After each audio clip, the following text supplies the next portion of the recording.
Let's drone out.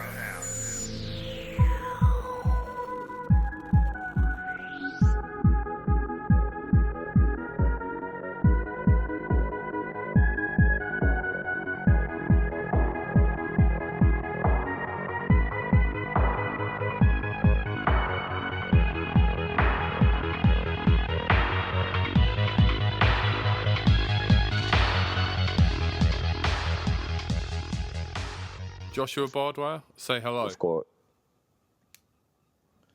Hello, can you hear me now? Yeah. Hey, Sorry to cut you off, fantastic. Boris. I'm sorry. Yeah, so he's really there.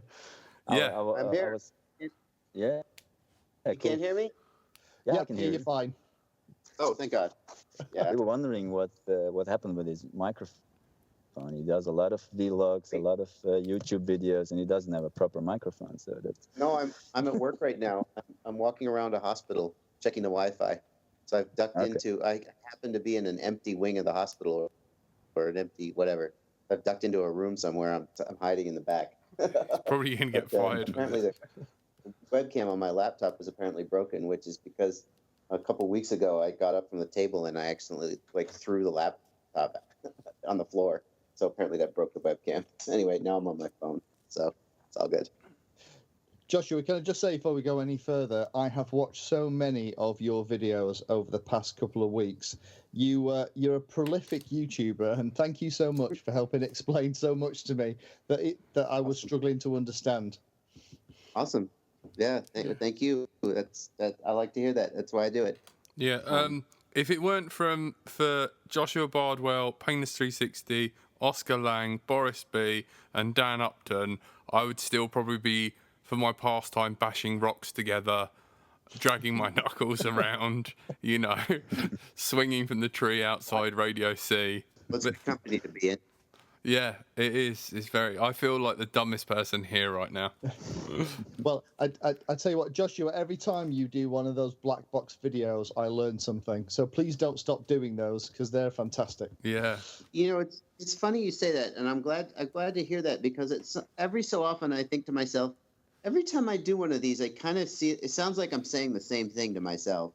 I'm like, are people tired of this? Is this getting repetitive yet? But people keep saying learn stuff from it, so I'm just going to keep doing it. Yeah, every quad is different, even though there's still a quadcopter. And the other side of it is that it is going to be someone's first time live on the stream. On the stream. You know what I mean? Live streams are great. The live streams are way better than the recorded stuff. Yeah. I don't know why. Yeah, I like. Joshua, may I ask you a question? Do you ever get tired of watching black box logs? Because for me, for example, I seen so many. Even before for the development stuff I did. Yeah, that's kind of what I'm getting at. I mean, at some point, I'm like, it kind of all starts to look the same. Exactly. I don't know. The funny thing is, after seeing a lot of black box videos, you can see a flight. Even before looking at black box, you even know what you're going to see. You know exactly what kind of graphs with certain situations you're going to see. That's the point where I was at Yeah, it's quite funny. But people keep, I think people keep saying they're learning from it, so that's good.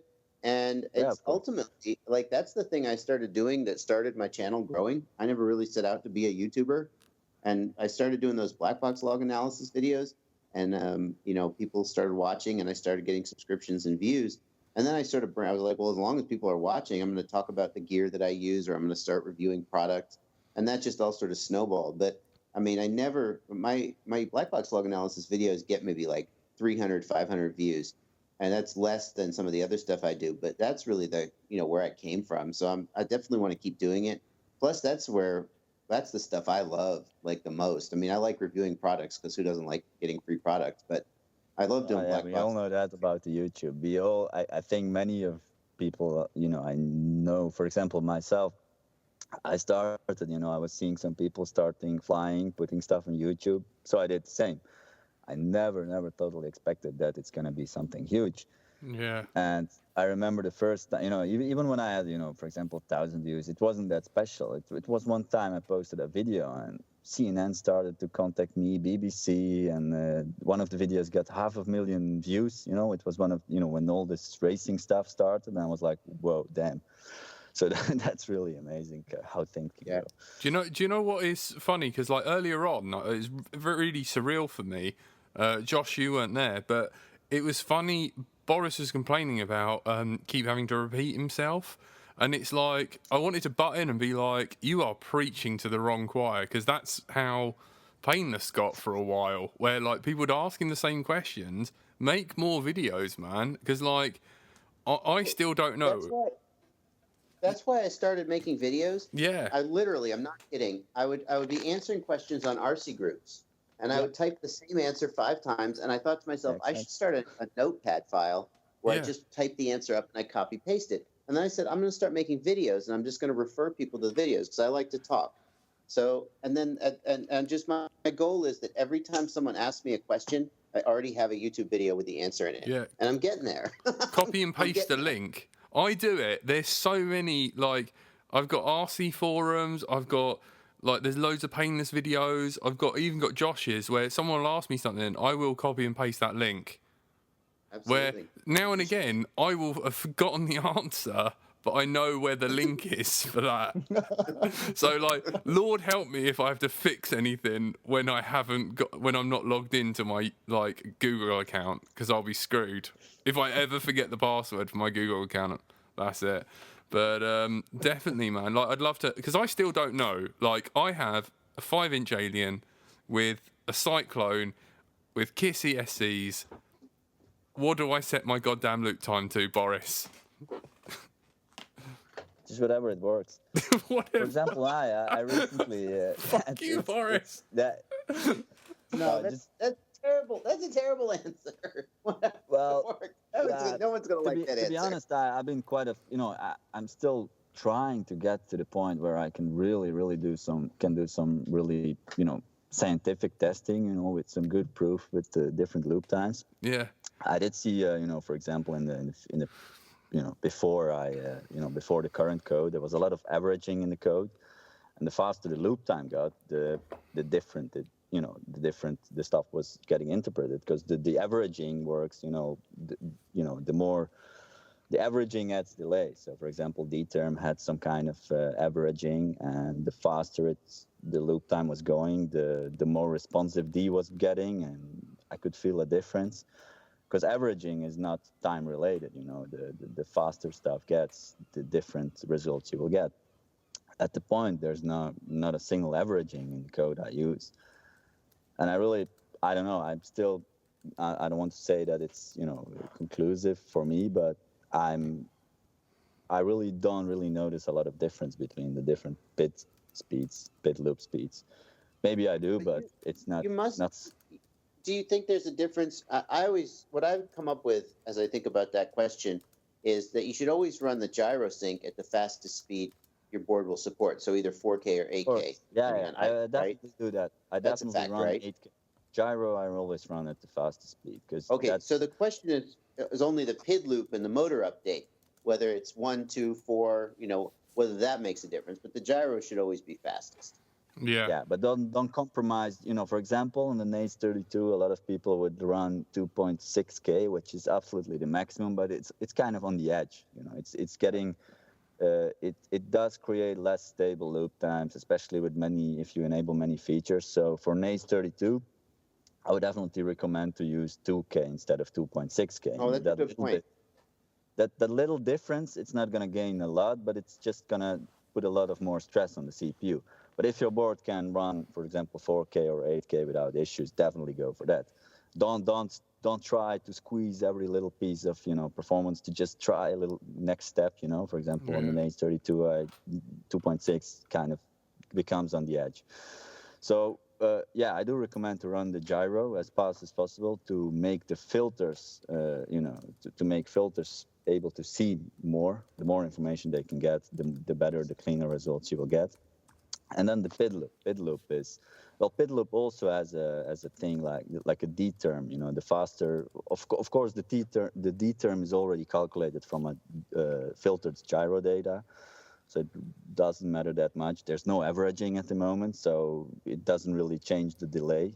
For example, when we were using FIR filters, FIR filters before, FIR filters is really not really. That's why I changed to biquad later, because it doesn't matter what speed you run, it adapts to speeds. It has dynamic coefficients, which doesn't change delay a lot. With the FIR filter, you had to do a lot of, the FIR filter was really time dependent, because it's kind of an advanced form of averaging. And that was different. Running it faster gave a different feel, different tune. But with the current IIR stuff, it shouldn't make that much difference, in terms of tuning, is my opinion. Of course, you can pick up more noise. The faster you go, the more noise you will pick up, because there are some parts in the code to compensate that, but because you're sampling fast enough to actually pick up the noise instead of just sampling slow enough that it gets averaged out. Yeah, for example, D-term. If you D-term is meant to detect a motion in your gyro, for example, and if you faster that fast, the faster than your quad actually can react, you will only pick a noise, because your quad is moving during that small fraction of time. Of course, there's some kind of scaling which downscales that based on the loop time, but it's still kind of you're more looking into the noise than in the real motion, because derivative means the speed of something. To calculate speed of something, you need to know the point A, point B, and then you can do a calculation of the speed between those two. If you're moving from 0 to 50 in 1 second, then your acceleration is 50 kilometers per hour per second, for example, or 50 meters, whatever it is. That's what derivative means. And if you look to that car, if you look to the small interval, when you for example sample that fast that you really cannot detect the motion of the car, you may pick up more false information. So that's the only difference, for example, between the slow. So I want to know I know you've been playing with different motor update rates. Then what are you currently preferring? I know you're trying AK1K for a while. Are you still at 1K and think that's good, or I don't know. What are you at? Yeah, well, there's nothing conclusive. It's still something I want to really, do a more deeper investigation, but a lot of other things have been, playing around, like, for example, the code, testing other things. So I don't really get to that part to really test it, So I want to figure out this, because if there's a really, really good way to show stuff, then there would already be some kind of proof. Somebody would have already done it. But yeah, at the moment, it all seems placebo effect, or the feel. People say that it feels better, but I'm more a guy. Show me why is it better, and what's the reason it's better. That's what I always want to know. And I don't want to. Yeah. I don't want to start a brawl here, but please do. I see some truth in the argument that the slower update rates, then you're not getting all the noise in there. The D-term is seeing the real data.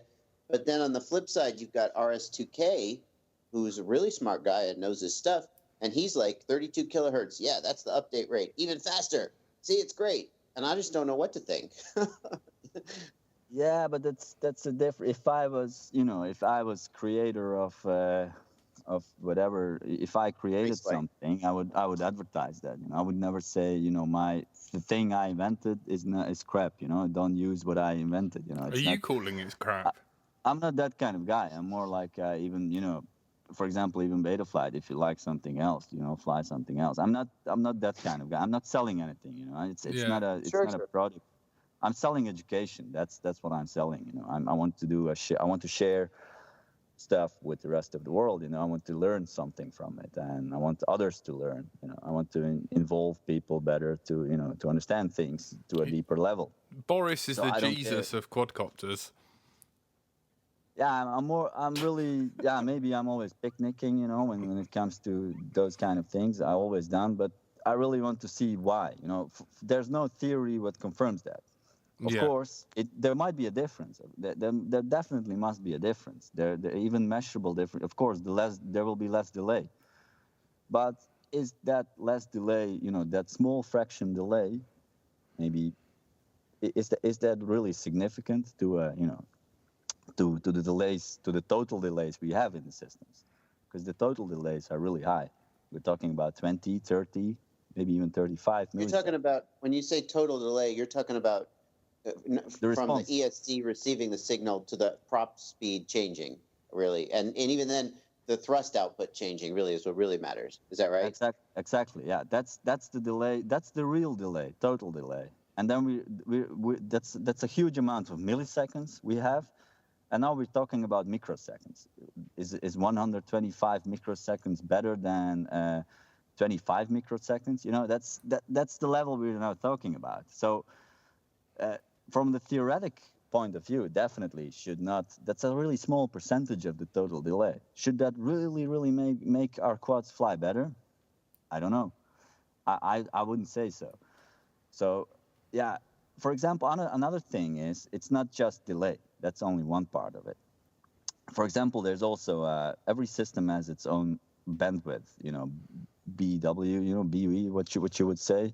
It's like what frequencies are quadcopters using actually. So make your quadcopter heavily overtuned, make it oscillate like crazy, and just watch just calculate the frequency, just by watching how fast is the maximum oscillation we can get out of it. It's going to be 15 or maybe 20 hertz. That's, so come on, where are we talking about? 32K compared to the small, to the frequency we can get out of it.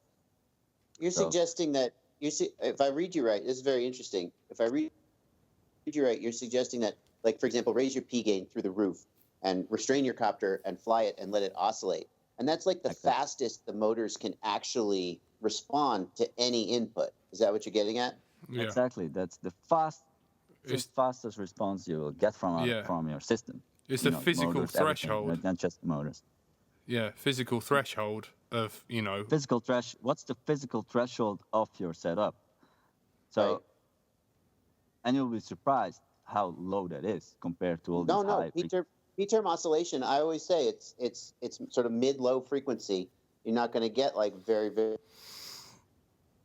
Yeah. Which is audible, but not usually visible. It's higher frequency. But P-term that's higher frequency. You will never see it because your system cannot act on that. Exactly. You'll hear it in the motors, but you'll never see it. Your P-term oscillation is always going to be in a certain frequency range. And I think you're right. It's around 20 to 50 hertz. Yeah, exactly. So nobody would argue should fly with motors with motor update rate of 50 hertz, though. You mean you have to oversample some? Yeah, but exactly. You of course you have to see it's also a group delay. There's also when you do filtering, there's a group delay. There's a total delay you add to everything, and it's not like when you have a filter of 100 hertz that you want to see 90 hertz. That's important for. No, it's not that. It's you change the total delay, actually, the group delay from even the lower frequencies. And the lower delay gets, the better, the easier it will be tunable. And we're not talking about differences of a couple of microseconds. We're talking about even milliseconds. The first thing I discovered when I started with these filters was the default filter, which was 42 hertz from the gyro, creates a total delay of about 6 milliseconds. 6 milliseconds. There's a delay between the real world and what the flight controller actually can see. That's how we were flying for years. The clean flight, stock, and everything. So there was this guy, and I believe it was Felix recommended that.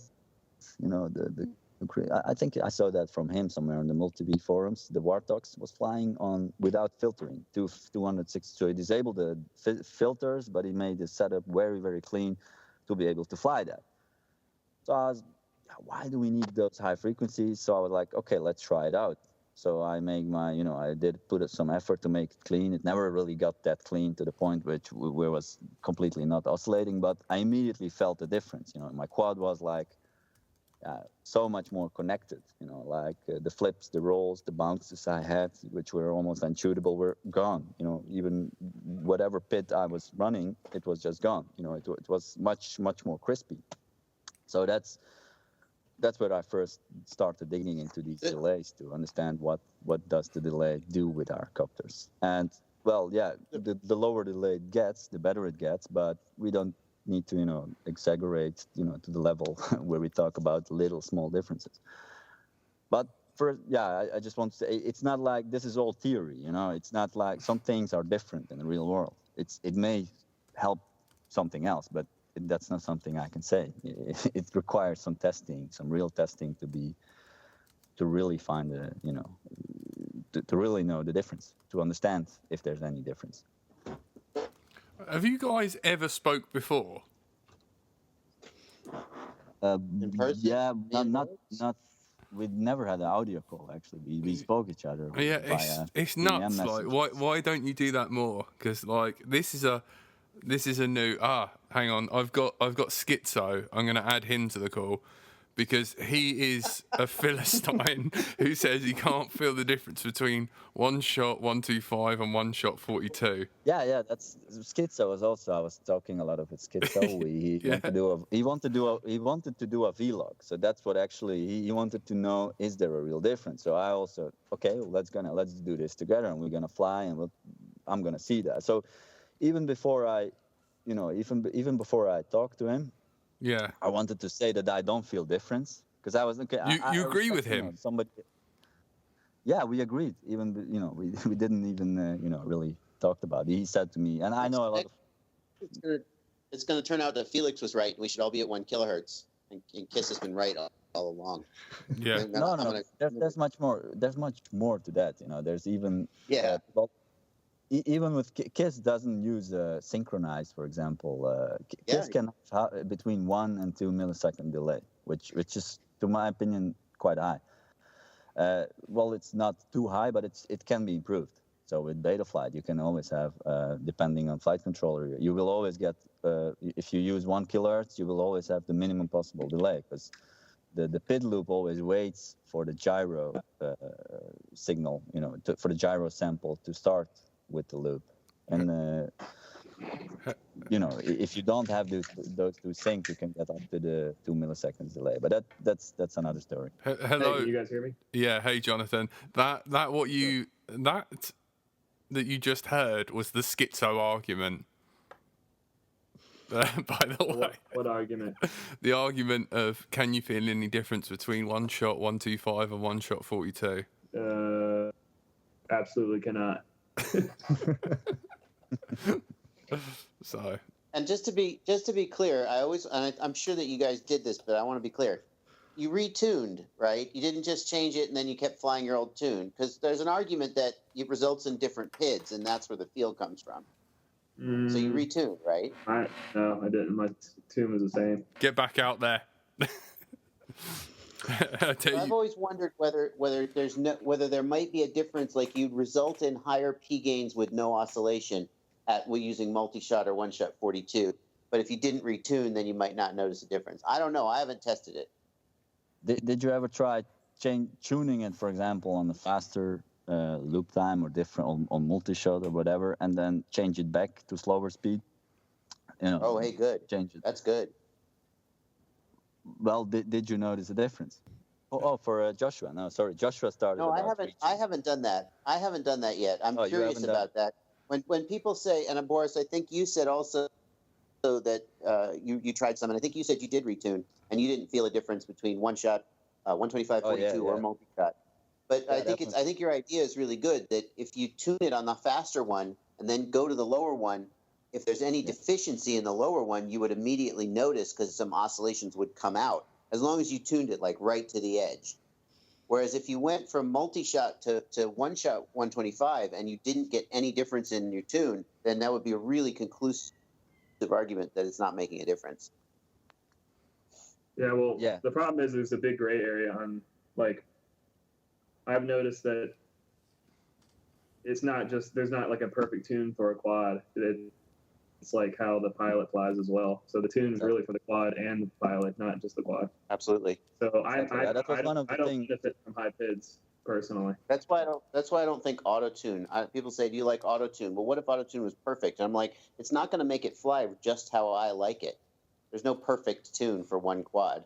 It's personal. Boris? Yeah, everyone thinks there's some like perfect tune out there, and it's just not how it works. It's not actually. It is indeed.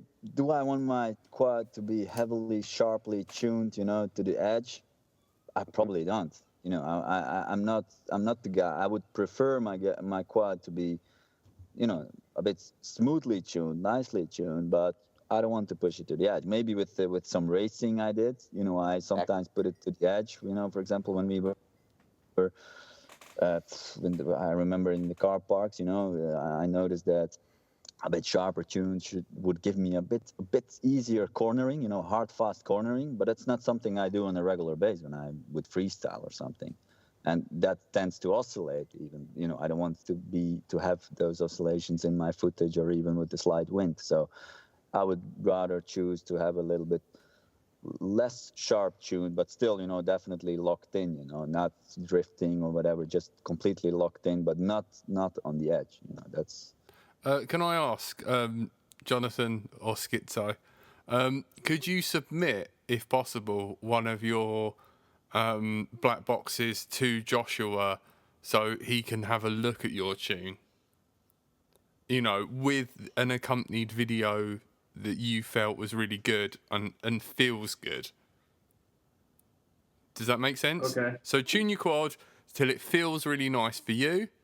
Then just make a black box recording and then send it to Joshua to then continue a video of. And I'm sure that I would love to do that. First of all, way back when Final Glide sent me one of his black boxes and I looked at it way back when, before he got really popular. I would love to do that, but I do want to say I've always said that the flight characteristics should dictate the tune.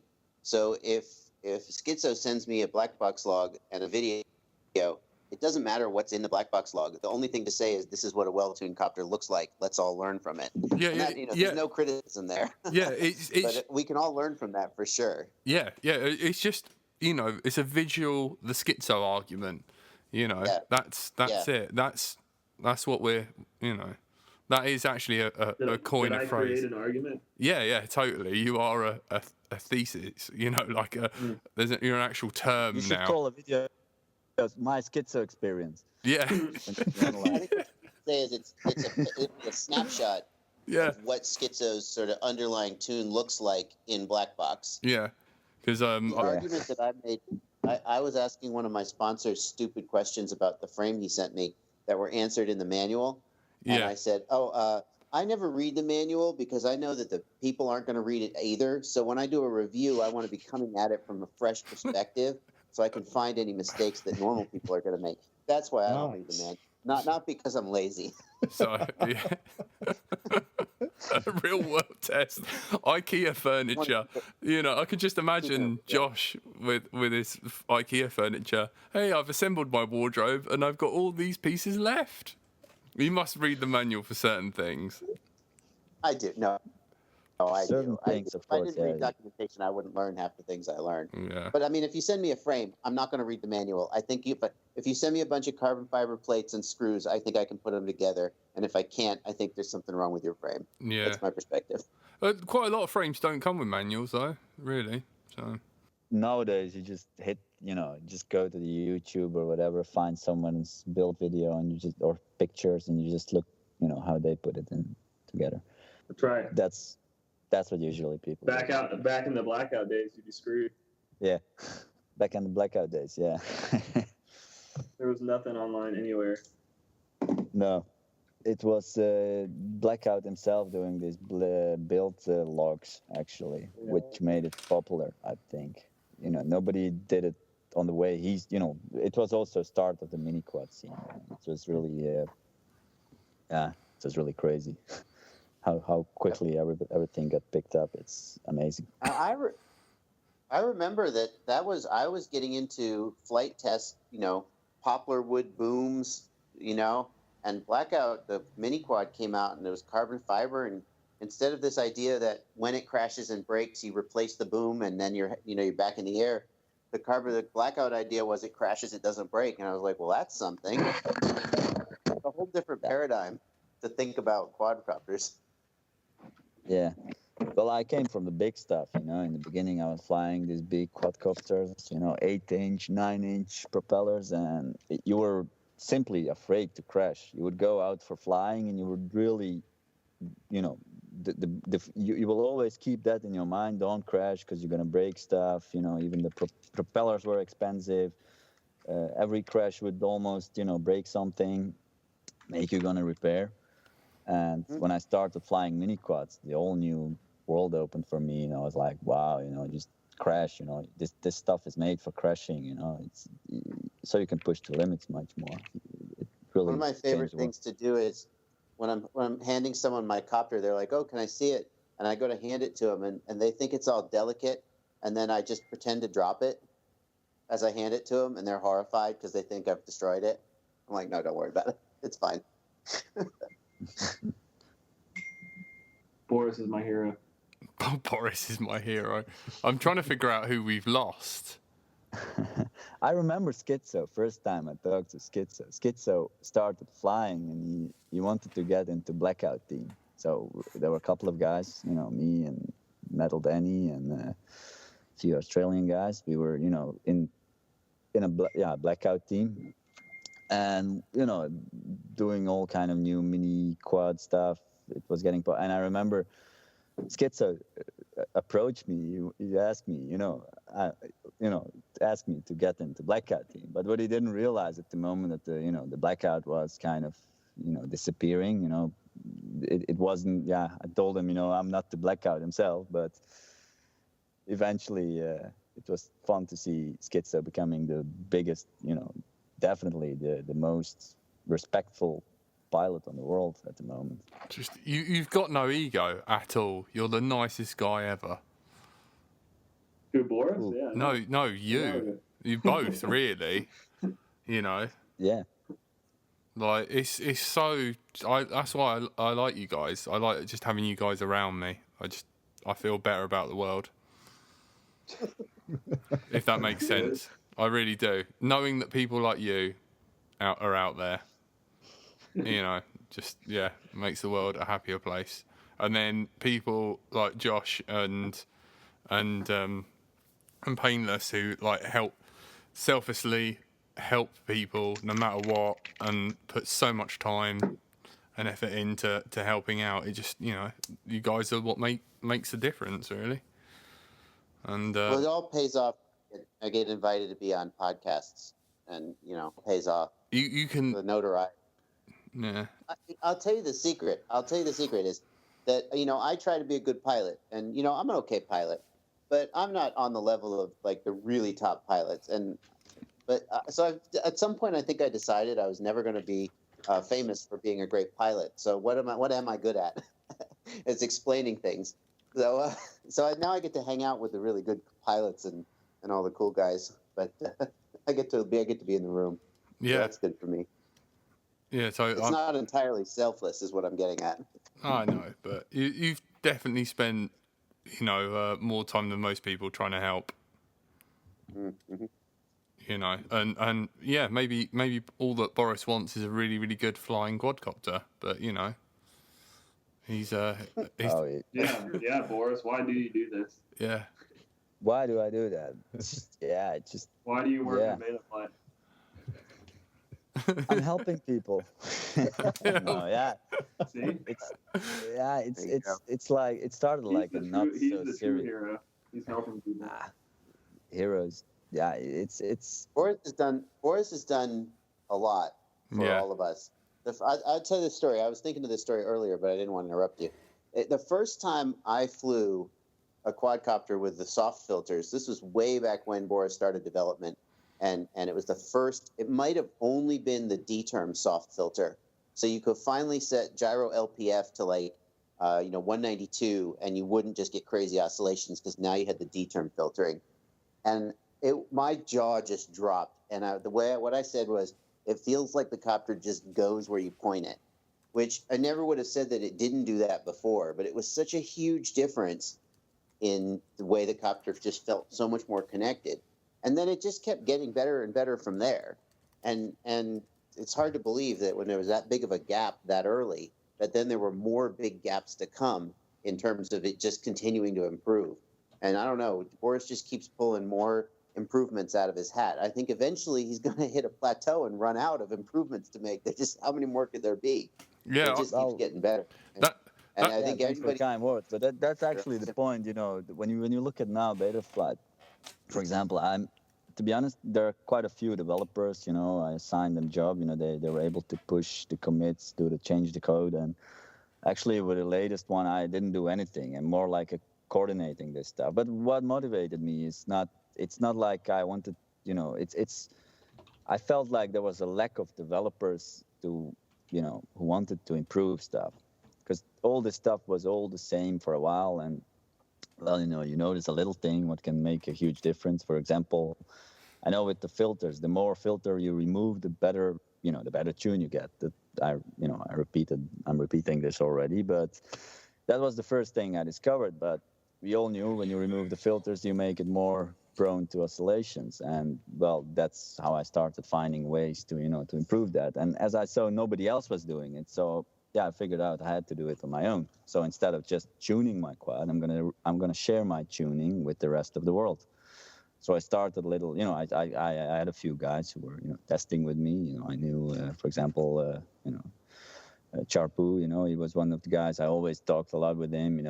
Trying stuff, and in the beginning, whatever it was, more people started to ask me, to give them some special test firmware or whatever. So I was tired of getting these questions, so I published this all on the internet, and after a while, it started to getting more popular and popular. So I didn't want that, actually. It's funny. I'm not thinking that that this is my goal to make it big and important, but actually I knew it's gonna kill me one way or another, because it's gonna eat more of my free time if I stay doing this. So I always wanted to put that back to, put it back to clean flight, whatever, just get out of it and, keep flying once I'm done.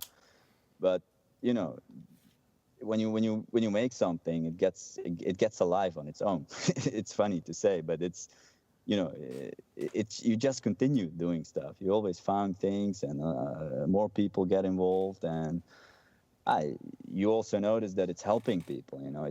It's not only I want to make a firmware. I also want to have something what can give people education to understand how these quads are flying. Because till a couple of years ago, or till last year, pilots really didn't understand what pits were doing. There were no guys like Joshua doing these videos. They were more like a videos. Look, when you overtune your quad will oscillate. When you do this will happen. But nobody was really understanding what was going on. So that part of this coding stuff is just to help other to educate more people about it as well.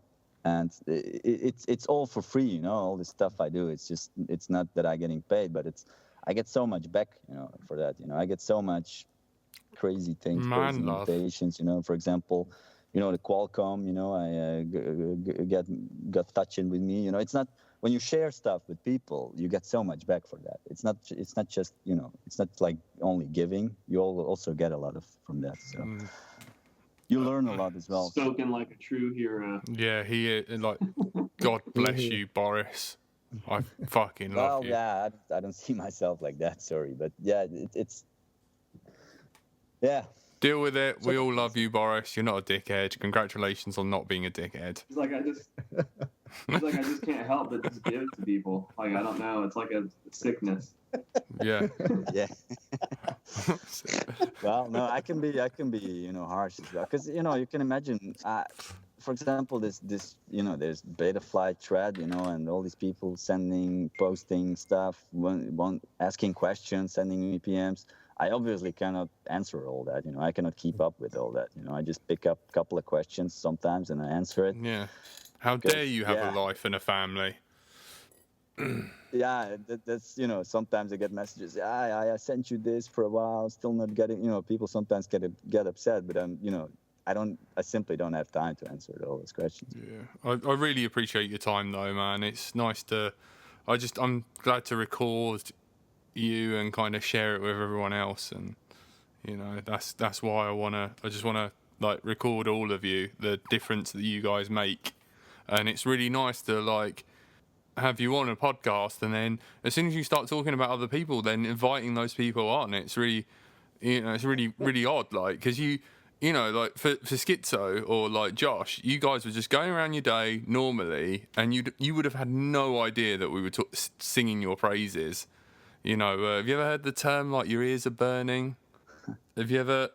Yeah, you've had that. Yeah, like yeah. So it's nice to have you guys pop on and be like, oh, we're actually gonna talk about you to your face.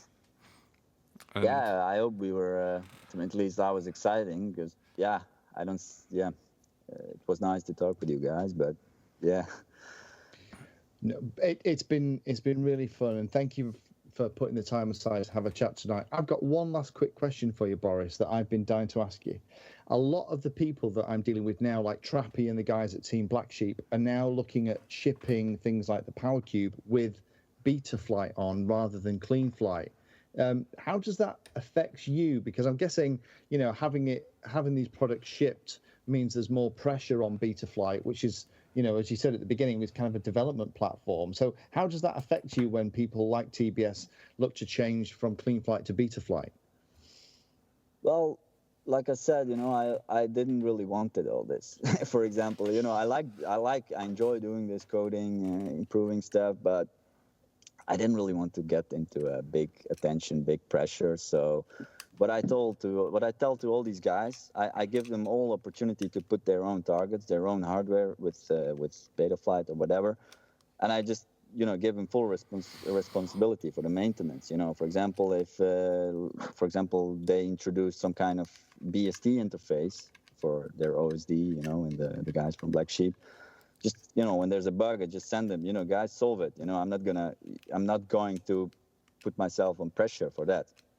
Of course, I do have to answer some questions, when there's a problem. I talk with the guys as well, and they give precious feedback. It's not like they're not putting pressure on me. They all know it's a free software. There's no, I'm simply not going to be being attacked for some problems, issues, or whatever. But there are some frustrating things. Like everybody knows that the ESC is the one of the most crucial components on these multi-rotors, and it happens that those fail quite a lot. And especially in the beginning, I remember Trappy was using the Simon K firmware, which was known for these things. It had a lot of. That's why they moved to the BL Heli. And in the beginning, I was getting a lot of questions. Everybody believes their hardware and their products are good and they will not fail and they are made of the best, best of the best. And they really would. For some, it's really hard to believe that it's the ESC failing. Eventually they find it out. But you mean the Power Cube? Yeah. Not just Power Cube also, but I remember, for example, Power Cube in the beginning when Trappy started with it, they wanted to ship it with the Simon K firmware. That's the very first time I had it about it. And with the Simon K firmware, it was simply a nightmare. That's what I understood. Yeah, I tried running it on 6S. 6S and Simon K does not work very well. No. You guys better watch it. Trappy is going to show up and start. Just trust me. Don't badmouth the Power Cube on the internet. No, we're badmouthing the first Power Cube. Yep. Yeah, I know that was failing. So I always hate when I get these questions about the ESCs, because that's not really something I want to get to it. And there's a lot of things with the ESCs, these things and stuff. I had a lot of complaints about that. The complaints which are not. You get a lot of pressure from people saying, "Oh, my quad is falling from the air," and eventually I always manage to prove, or they manage to find, that it's really the ESC. The ESC is one of the most crucial components. The flight controller, it's it's really, of course, bugs can happen, problems, but in 99.9% it's really always the ESC. When your quad falls out of the air, it's either something with the power or it's something with the ESC losing sync of the motor. Now, you can recognize that, that kind of twitchy sound of the motor when it loses sync. Those things are really, and that's really the one of the most, how do you say it, most difficult parts of this. When you bring out firmwares, and these firmwares are not working on themselves. They're dependent of the different hardware, when they cooperate with. And if something fails, everybody blames the FC. That's kind of common. Oh, I upgraded to this and this version, and then the quad falls from the air. Yeah, that's the first thing what they think when something fails. Right. I do think, and I've wondered about this, because it sure seems like there was a point where people started having more examples of that. And I agree that it's not the flight controller. That I wonder if that something about the development of Betaflight has started demanding more things from the ESCs. Yeah, for sure. So that ESCs that used to work okay, now they're dying. Yeah, air mode. little bees. Normally, the air mode, for example, gives more authority. So it is more demanding for the ESCs, especially with the low throttle, because it's like, I don't know if somebody remembers the days from the Simon K where it would desync and you lower the pits and it would be fine. You just get below the level where the ESCs gets pushed over the edge. So the air mode it was initially asking more from the ESCs, and these problems started to show up, because normally when people would you go zero throttle, the pits would get dampened, so ESCs gets much less much lower interaction between the pit controller, where it would mostly work fine. But when you start pushing it all the time, the chances to fail are bigger, of course. So because there's always a stabilization going on. So that was indeed that's what I noticed as well, especially. Even some other bugs which were there for like years in CleanFlight. There was a bug where the gyro could saturate. That bug would never show up in CleanFlight. It's because when the ESC would desync, just even shortly, ESC can sometimes lose a little bit of sync. You would almost not notice that. You would maybe see a little twitch, something. That little twitch can already generate a lot of rotation rate. Even little slightest twitch can be over 200 degrees per second. Just a little quick twitch. Just a little move. The quick, quick acceleration, whatever it is, and with the air mode, those little desyncs would be, much more exaggerated, much harder. And they would be able to push the gyro over 200 degrees per second. Even if it's a slight microsecond twitching, it could push the gyro over the edge to get into the saturation mode. There was a bug in the CleanFlight where if the gyro would exceed 200 degrees per second, it would produce the opposite results. For example, if you're rolling to left, 2000. Yeah, that's the maximum. That's the maximum value you can get out of the gyro, out of the those invalescence gyros. Above that, it's not able to measure the rate. So if you go, for example, 2001 degree per second, it will still show 2000. And in the old CleanFlight code, it would oppose itself. If you go plus 2001, it would show minus 2000. So the flight controller would think you're rolling to right while you're actually rolling to left. So it will correct to left, and you'll get an infinite loop. It will still keep rolling, want to get out of the loop, but it's never get out of this saturation scenario. But that was fixed back then.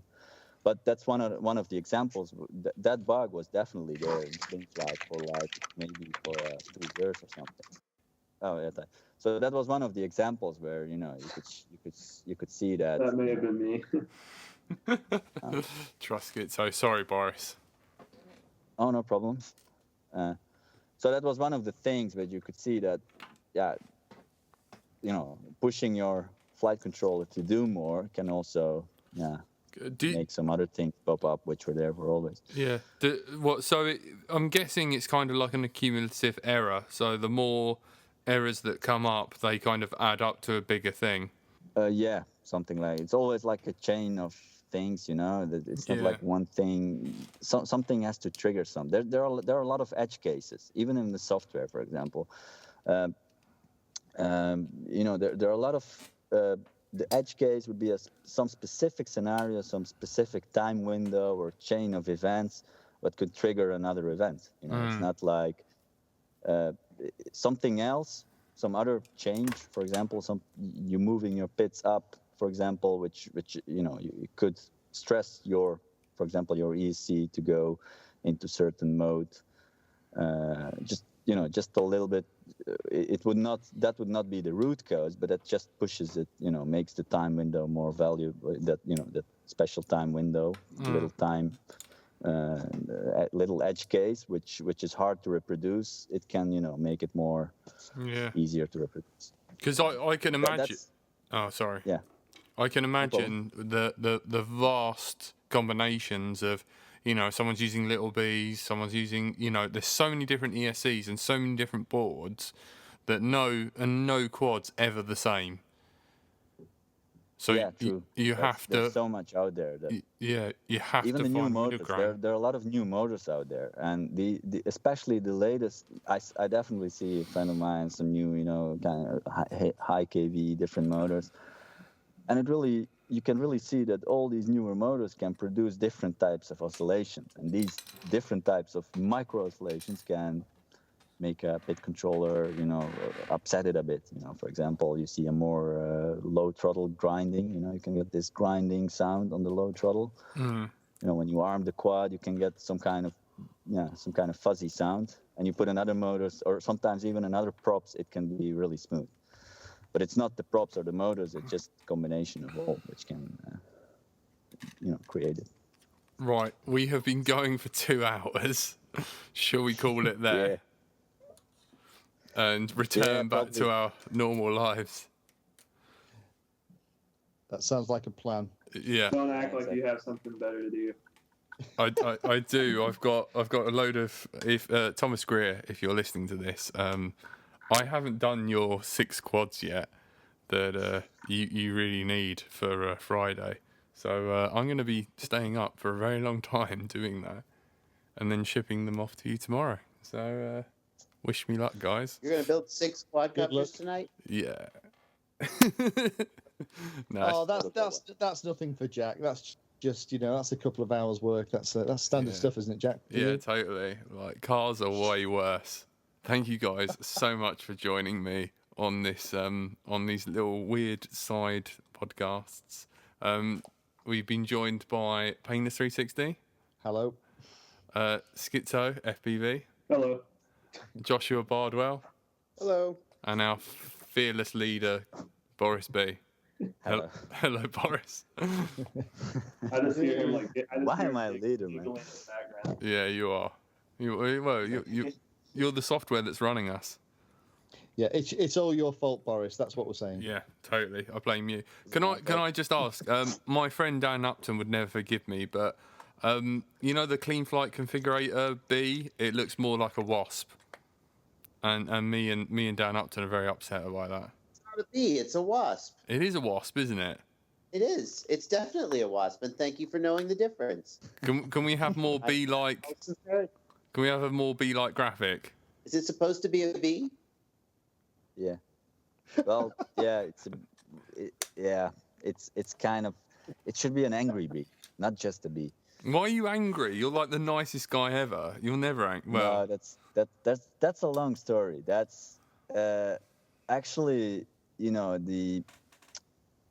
name is Boris B, and some of the friends, the guys I fly with, they call me a B. It's Boris B. It's a B. So they always call it, let's try the B software. Let's try, so even, that was never online or nobody even knew that, but the guys I fly with it, they always they always, call me like that. They always say like, let's try the B tune. That's how they call me. So I never really thought about it. And the guy who wanted to do the graphic design, he, even before, he asked me to, what kind of logo do you want or whatever.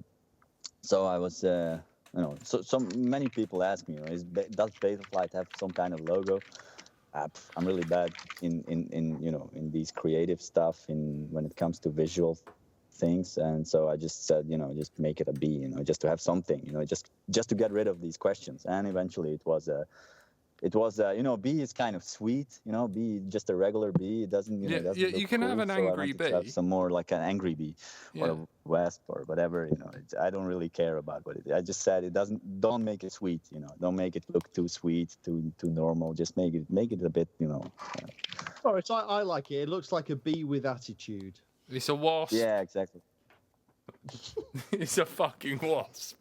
Yeah, whatever it is, it's that's not like really sticking. About, that's like have sticking. All kind of discussions, but And the reason put is it short, that bees sorry.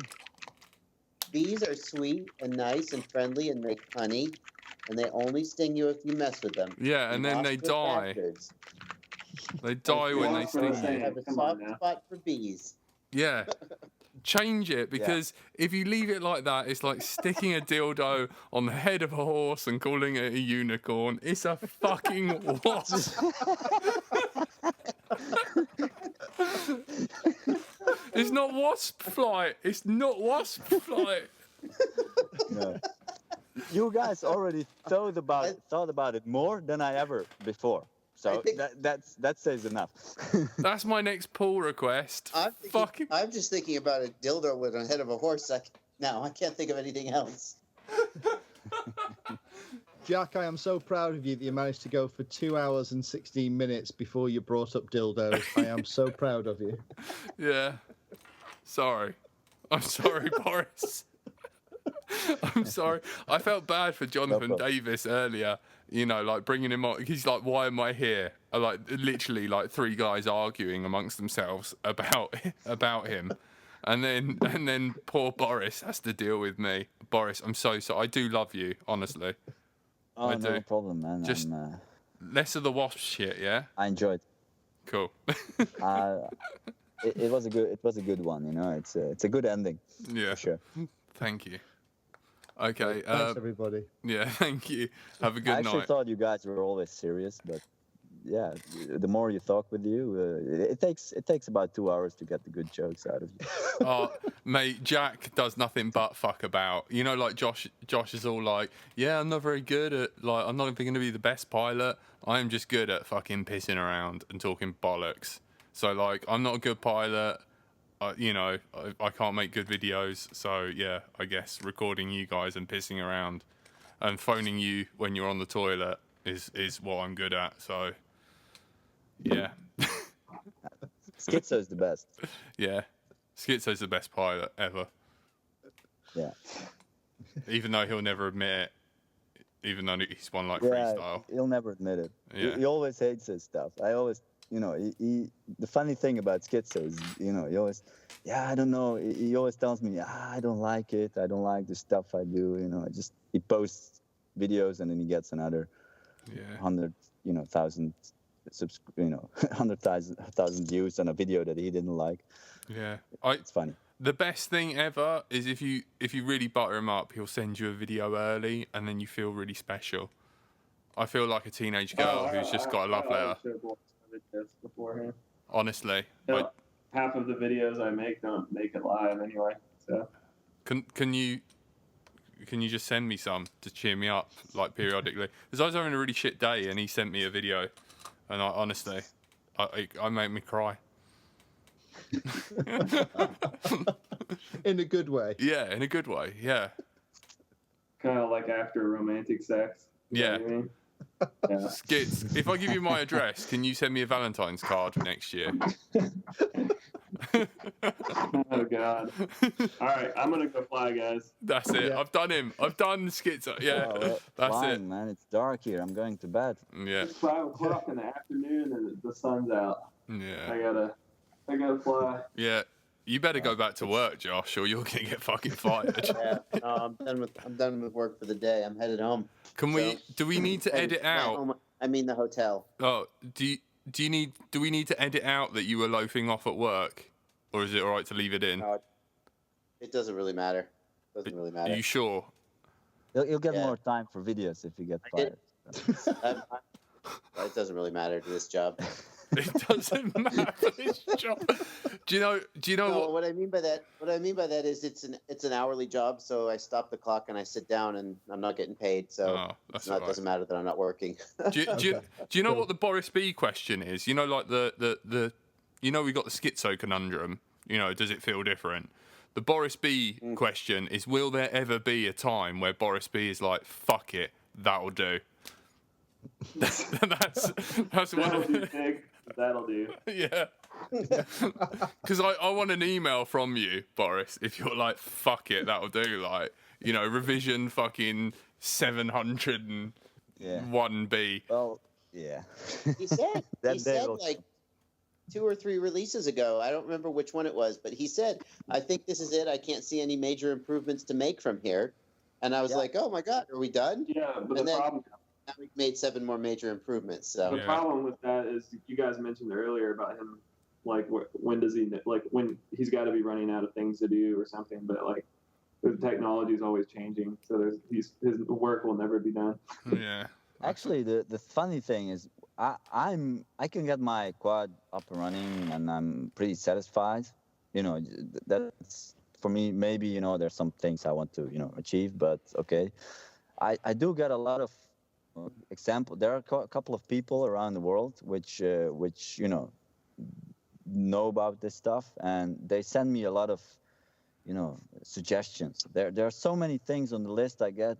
Try this, try that, all kind of scientific approaches, and yeah, sometimes these guys are so convinced about themselves and their theories, then sometimes I'll let them try. Okay, here, for example, there was a guy sending, this piece of code, this is going to work, everybody's going to be happy. Yeah, so, he keeps insisting about that. And then I added it, and then everybody had problems with his tune.